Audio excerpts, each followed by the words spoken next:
The 21st century is full of pressure. The fast pace of life, the endless flow of news and information are layered on top of each person's problems.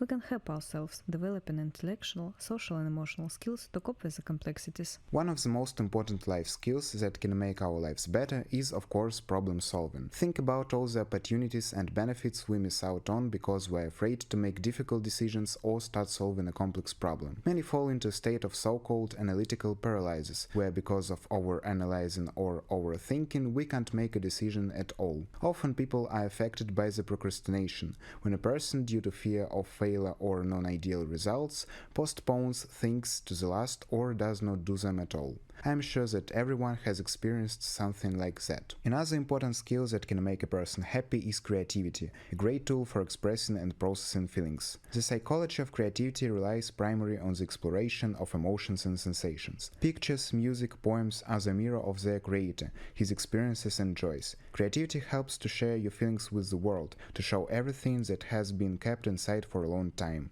But creativity can be used not only in the field of art, but also in everyday life. Creativity helps you to think outside the box and find non-standard ways out of difficult situations. To sum up, never be afraid to make mistakes and go off the beaten track. Success and happiness come to those who are ready to make steps towards them, rather than lock themselves in their fears and insecurities. In addition to intellectual skills, social skills are equally important for our well-being.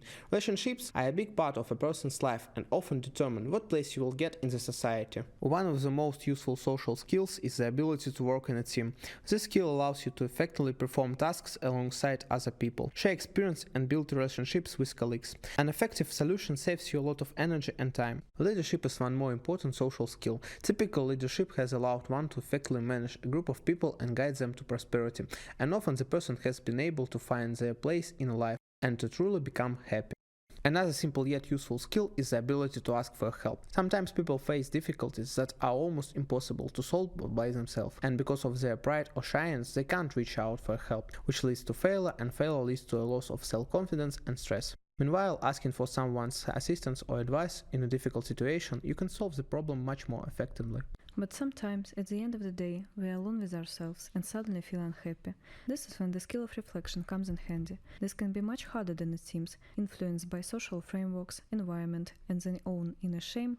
People suppress what they feel. We must realize that there is no such thing as a bad emotion. They are all important and a guide to whether our lives are headed in the right direction. Such signs should definitely be listened to, in order not to let ourselves get offended and to build proper relationships with others. In addition, it's important to know that any repressed emotion actually does not disappear, but finds a way out in a manifestation of diseases, nervous breakdowns, or autoaggression. To prevent this from happening, each emotion must be expressed. For example, anger should be expressed verbally and non-verbally, disgust by actions, and positive emotions by all means. An equally important skill is empathy, the ability to recognize the emotions and feelings of another person. Understanding people's feelings opens the way to compassion, acceptance, and love, which allow us to create really strong friendships and bonds with people. Emotional intelligence is incredibly meaningful. The inability to understand yourself and others leads to confusion, unhappiness, and isolation. In conclusion, the key to happiness is a balance of these three groups of skills. Pay attention to all aspects of your life, and even in our stressful world, you will be able to stay peaceful.